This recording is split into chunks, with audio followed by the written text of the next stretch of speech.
Assalamualaikum warahmatullahi wabarakatuh.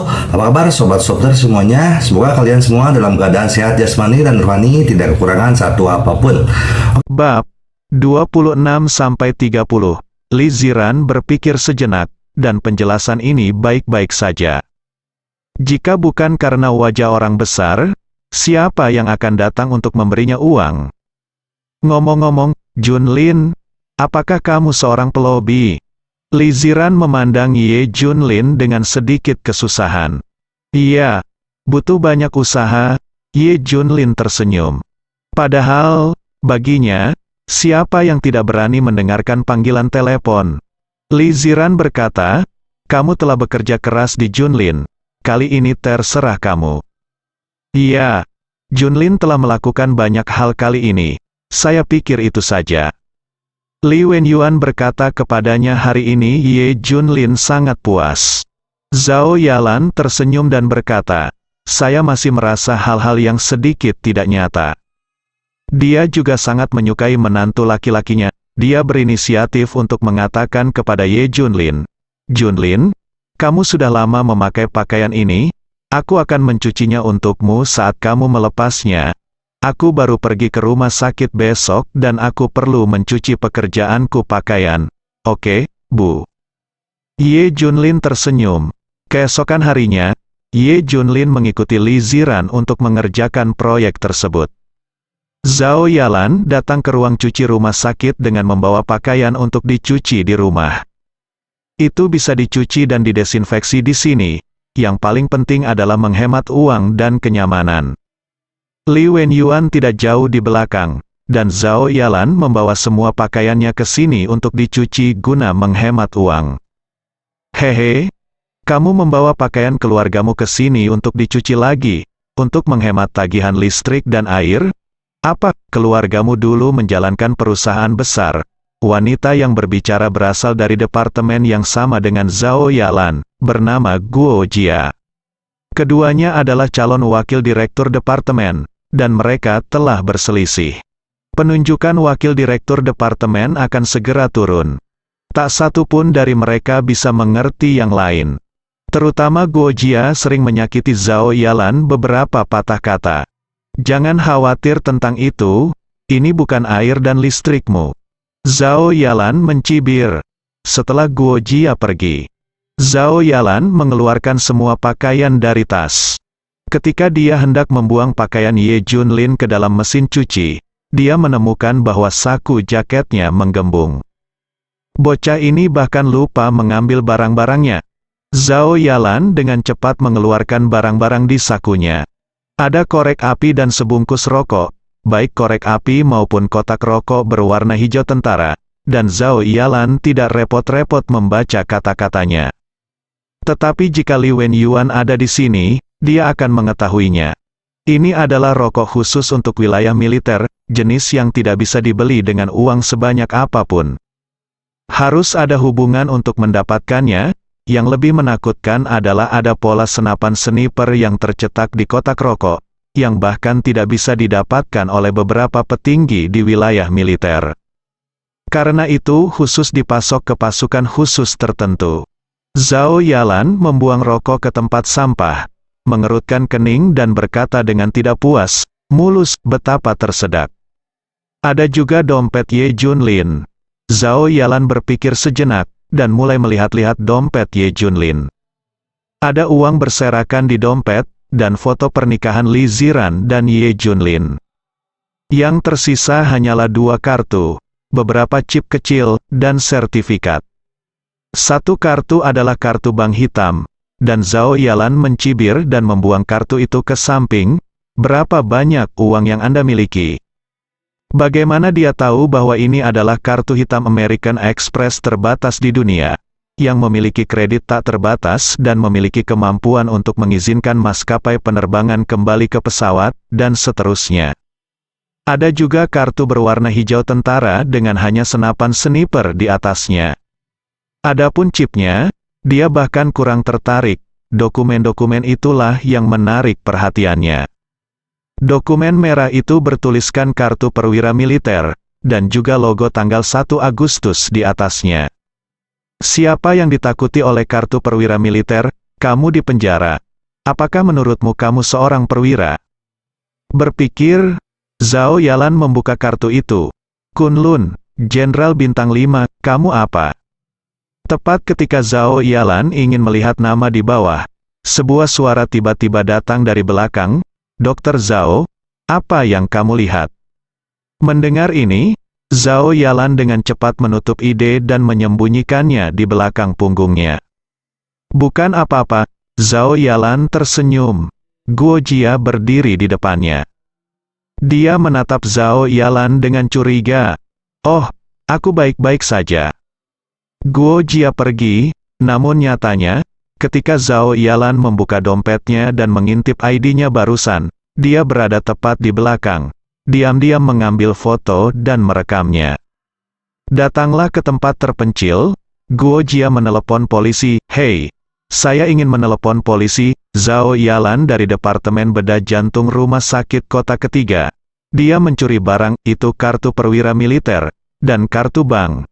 Saya juga melihat beberapa chip, yang mungkin merupakan dokumen rahasia. Saya punya bukti, saya mengambil gambar dan merekamnya. KTP militer apa? Bolehkah saya melihat nama dan pangkatnya? Tanya pihak lawan. Itu jenderal, ya? Saya yakin, saya punya foto dan video. Oke. Oh, tidak lama kemudian, sirene yang keras berbunyi, dan mobil polisi bergegas masuk ke rumah sakit Kota Ketiga. Banyak polisi bergegas masuk, semuanya mengenakan pelindung tubuh. Segera, Zhao Yalan yang kebingungan dibawa ke dalam mobil polisi. Ngomong-ngomong, semua bukti juga diambil, termasuk video dan foto Guo Jia. Zhao Yalan dibawa langsung ke Biro Keamanan Publik Kota. Dia telah menangis seperti orang yang menangis. Karena sertifikat militer, bahkan Fu Suejian, Direktur Biro Keamanan Publik Kota, terkejut. Dia mengambil kartu ID militernya dan melihatnya dengan hati-hati. Seharusnya tidak ada yang palsu, kartu perwira militer sungguhan, Jenderal Kunlun, terlalu menakutkan. Fu Suejian tersentak, yang lain berkata, Direktur, kami masih belum yakin. Untuk amannya, kami harus meminta seseorang dari militer untuk membantu kami melihatnya. Melihat. Fu Suejian menghela nafas. Saya baru saja memberitahu teman baik saya, Shen Xiaohui, kepala resimen besi dan baja dari wilayah militer Suhang, dan dia akan segera datang. Direktur, kami telah memeriksa chip dan kartu-kartu ini, dan otoritas kami tidak cukup. Tunggu, pergi dan interogasi wanita itu lagi. Kata Fu Suejian. Di ruang interogasi, Zhao Yalan gemetar sepanjang waktu. Bahkan air mata hampir mengering. Katakan, dari mana dokumen dan kartu itu berasal? Zhao Yalan berkata dengan gemetar, ya, itu milik menantu saya. Omong kosong, apakah Anda tahu dokumen apa ini? Pikiran Zhao Yalan menjadi kosong. Aku tidak tahu. Ini adalah kartu perwira militer, ini sertifikat jenderal. Kata interrogator dengan marah. Boom. Pikiran Zhao Yalan menjadi kosong, seolah disambar petir. Ada rahasia militer di dompet, dan Anda dicurigai membocorkannya. Bagaimana jika Anda tidak mengatakan yang sebenarnya? Kejahatannya terlalu besar. Katakan, dari mana asal sertifikat dompet? Interrogator tiba-tiba meninggikan suaranya, hampir meraung. Zhao Yalan hampir ketakutan, datang ke Biro Keamanan Umum. Di mana sertifikatnya? Shen Xiaohui berlari sepanjang jalan. Di sini, setelah mengambil sertifikat, Shen Xiaohui memeriksanya dengan hati-hati, semenit. Kemudian, Shen Xiaohui berkata dengan sungguh-sungguh, benar. Ini benar-benar sertifikat perwira militer Jenderal Kunlun, di mana Anda mendapatkannya? Tanya Shen Xiaohui. Fu Suejian berkata, tampaknya seorang wanita mencurinya. Kulit Shen Xiaohui berubah. Memikirkan sesuatu, dia tidak dapat menahan diri untuk bertanya. Bolehkah saya bertanya siapa nama wanita itu? Baik, segera tanyakan siapa nama wanita itu. Apakah itu Zhao Yalan? Itu pasti Zhao Yalan. Fu Suejian dengan cepat memberi Shen Xiaohui jawabannya. Mendengar nama ini, Shen Xiaohui langsung menyeret Fu Suejian ke tempat terpencil. Kamu menangkap orang yang salah kali ini. Zhao Yalan adalah ibu mertua Jenderal Kunlun. Apa? Ya Tuhan, Fu Suejian ketakutan. Dengar, Fu Tua, blokir beritanya sekarang, dan perlakukan insiden hari ini seolah-olah itu tidak terjadi. Jangan sebarkan, maka saya akan segera menghubungi Mayor Jenderal Qinglong dan membiarkan Jenderal Kunlun menanganinya. Shen Xiaohui memberikan solusi. Oke, aku akan mendengarkanmu. Tubuh Fu Suejian bergetar sepanjang waktu. Ye Junlin, yang sibuk dengan Li Ziran, menerima telepon dari Qinglong setelah mengetahui masalah tersebut. Dia datang sendiri ke kantor polisi. Setelah mengambil dompetnya, Ye Junlin tidak berkata apa-apa. Fu Suejian dan yang lainnya menghela nafas lega. Jenderal Kunlun, saya akan berurusan dengan Nona Zhao Yalan, dan saya akan membiarkannya berpura-pura tidak terjadi apa-apa. Fu Suejian mengambil inisiatif. Ye Junlin mengangguk. Nona Zhao, kamu bisa pergi. Di ruang interogasi, Zhao Yalan menangis kegirangan saat mendengar kalimat ini. Nona Zhao salah paham sebelumnya, KTP militer yang Anda dapatkan itu palsu, Anda baik-baik saja, tapi Anda harus memberitahu menantu Anda bahwa Anda tidak bisa mendapatkan ide palsu semacam ini di masa depan. Jika Anda menggunakan ide palsu untuk menggertak, Anda akan bertanggung jawab secara hukum, Zhao. Yalan mengangguk lagi dan lagi. Kamerat, saya mengerti. Saya akan memberitahu Anda. Ayo pergi, menantu laki-laki Anda ada di sini untuk menjemput Anda. Zhao Yalan keluar, melihat Ye Junlin menunggu, dia menjadi marah. Bu, teriak Zhao Yalan dengan marah. Jangan panggil aku ibu, aku bukan ibumu, kamu hampir menghancurkanku.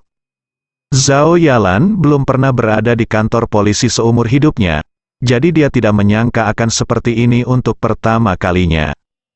Jangan bersama Ziran mulai sekarang, aku khawatir kamu akan menghancurkannya. Trik macam apa yang kamu pelajari di penjara? Kamu benar-benar memberikan sertifikat palsu. Zhao Yalan berkata dengan marah. Ye Junlin menyentuh hidungnya. Bu, sertifikatnya asli, saya tidak memalsukannya. Dia juga diam-diam berkata dengan ceroboh, hal semacam ini terjadi. Apa yang masih kamu katakan? Apa yang dikatakan rekan-rekan polisi jelas merupakan sertifikat palsu. Dan Anda memiliki seorang profesional. Apakah Anda takut akan pamer untuk sertifikat palsu? Biarkan saya memberitahu Anda tidak boleh terlibat dengan Ziran. Saya pribadi memberi Anda wajah. Saya tidak akan memberitahu Wen Yuan dan Ziran apa yang terjadi hari ini. Tetapi jika lain kali, Anda bisa keluar. Zhao Yalan benar-benar akan meledak. Oke, Bu. Ye Junlin mengirim Zhao Yalan kembali ke rumah sakit. Kembali ke rumah sakit, Zhao Yalan mengira semua orang akan memandangnya dengan aneh. Tapi ini bisnis seperti biasa, tidak ada yang berubah. Bagaimana ini terjadi? Tidak mungkin tidak ada reaksi terhadap gerakan sebesar itu barusan. Apakah Dr. Zhao baik-baik saja? Kamu membuatku takut setengah mati sekarang, selama kamu baik-baik saja. Aku melakukan kesalahan sebelumnya. Aku harap kamu tidak akan melupakan penjahat di masa depan. Posisi wakil direktur milik Anda, saya tidak kemampuan itu bersaing dengan Anda, saya telah melaporkannya ke halaman, dan berhenti secara sukarela. Yang paling mengejutkan Zhao Yalan adalah bahwa Guo Jia mengambil inisiatif untuk meminta maaf dan mundur dari pemilihan wakil direktur. Guo Jia telah bertarung dengan dirinya sendiri selama beberapa tahun. Berhenti? Apa yang terjadi di sini? Saya pergi sendiri ke kantor polisi. Bagaimana? Sepertinya Guo Jia sangat takut pada dirinya sendiri. Hal yang sama berlaku untuk semua orang. Dia bisa merasakannya. Ngomong-ngomong, tanya Ye Junlin. Zhao Yalan memanggil Ye Junlin lagi. Apa yang terjadi dengan Ye Junlin? apakah kamu menyembunyikan sesuatu dariku? Bu, aku tidak menyembunyikannya darimu. Sertifikatnya asli. Kata Ye Junlin. HMPH, siapa yang kamu bujuk? Zhao Yalan dengan cepat mati setelah mendengar kata-kata Ye Junlin. Dia menyimpulkan bahwa itu tidak ada hubungannya dengan Ye Junlin. Seharusnya kantor polisi menelepon rumah sakit untuk menghilangkan pengaruh buruk. Dalam beberapa hari berikutnya, proyek berjalan lancar. Namun, Hari Nasional semakin dekat, dan proyek tersebut harus dihentikan. Junlin, bisakah kamu membantuku menjemput sepupuku? Namanya Xiao Qin, dan aku sudah mengirimkan nomor teleponnya di Universitas Sochou saat ini. Li Ziran lebih sibuk dari biasanya dan tidak punya banyak waktu. Oke, aku akan mengambilnya, tapi bukankah seharusnya itu Zhao Qin? Ye Junlin bertanya dengan rasa ingin tahu. Xiao Qin mengambil nama belakang ibunya. Jawab Li Ziran. Setelah meninggalkan lokasi konstruksi, Ye Junlin menelepon King Long. King Long, saya ingin mobil, jangan menonjolkan diri. Tidak lama kemudian, King Long mengantarkan mobil itu. Ternyata itu adalah Presiden Maserati. Oke. Ye Junlin menggelengkan kepalanya tanpa daya, dan pergi ke pintu masuk utama kampus timur Universitas Suhang. Dia menunggu lama di gerbang kampus timur, tetapi Xiao Qin tidak muncul. Setelah menunggu setengah jam lagi, Ye Junlin memutar nomor Xiao Qin. Halo, siapa kamu? Sebuah suara yang menyenangkan datang dari ujung telepon. Aku Ye Junlin, kakak iparmu. Adikmu memintaku untuk menjemputmu. Ah, bukankah kakakku mengatakan dia terlalu sibuk untuk mengambilnya? Aku sedang berpikir untuk kembali sendiri nanti. Kata Xiao Qin dengan heran. Kamu di mana? Aku akan menjemputmu. Tanya Ye Junlin. Ah, aku ada di kotak VIP 666 di lantai 5 Huangju KTV. Oke, tunggu, aku akan menjemputmu. Di KTV, Xiao Qin menutup telepon, dan segera seorang pendamping bertanya, siapa yang dihubungi Xiao Qin? Ah, ini kakak iparku, datang jemput aku. Xiao Qin Siu mengerutkan kening, dengan sedikit ketidakpuasan. Oh, aku tahu siapa itu. Adapun pemerkosa Ye Junlin, Su Hang tahu segalanya tentang dia. Haha, tidak, Xiao Qin, kamu benar-benar memintanya untuk menjemputmu. Kamu tidak mau malu menghadapi ejekan dari teman-temannya. Xiao Qin juga menyesalinya. Dia baru saja akan setuju, jadi dia seharusnya menolak. Xiao Qin, jangan minta seseorang untuk mengambilnya. Aku akan mengantarmu kembali nanti. Dan kau melihat mobilku.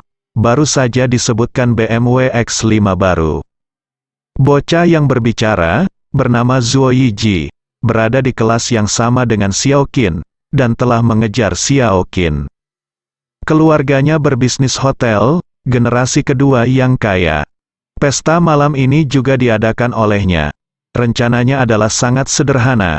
Setelah membuat Xiao Qin mabuk, dia membawanya ke hotel untuk tidur. Hari ini, Xiao Qin mengenakan suspender dan celana pendek, memperlihatkan area besar kulit seputih salju, terutama sepasang seputih salju panjang kaki berdekatan, yang membuat darah orang mendidih zang.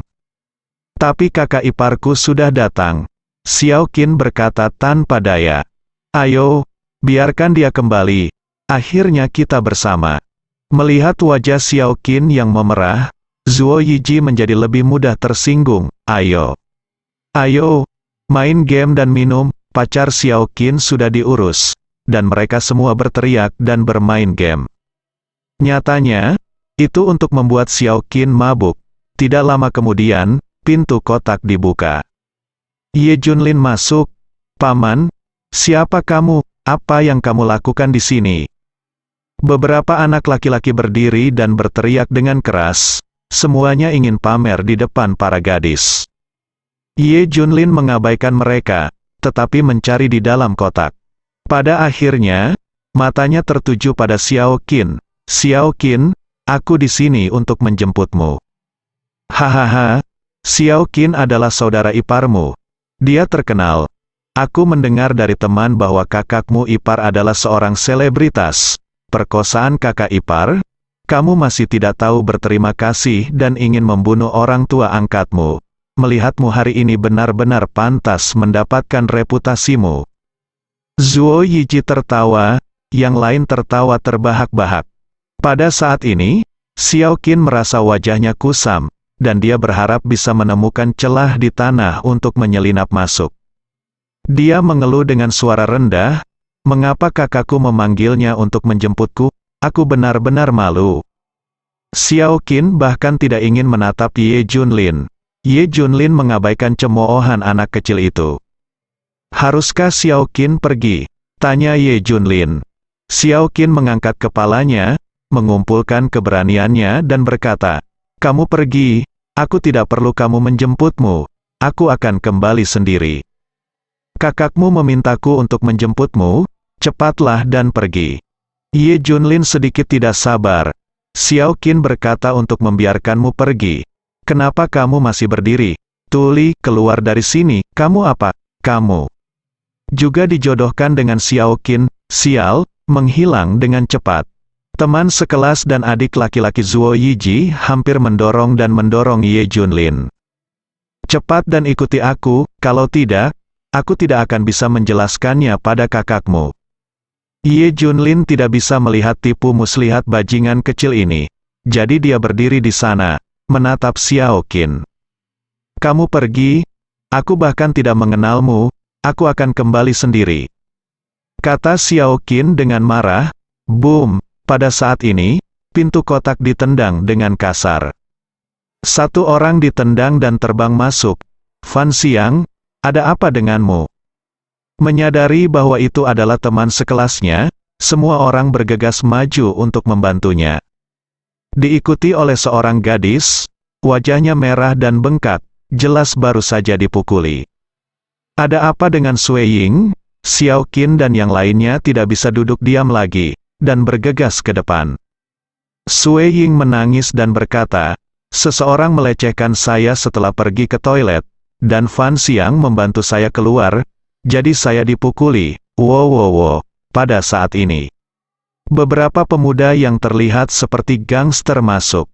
"Oh, aku tidak menyangka ada begitu banyak orang cantik di sini. Gadis, dia masih gadis sekolah, ini akan membunuh kita malam ini." Ketika kelompok gangster ini melihat Xiao Qin dan yang lainnya, mata mereka tegak, mereka memandangi sepasang kaki putih besar dengan tidak hati-hati. "Kamu memukul teman sekelasku?"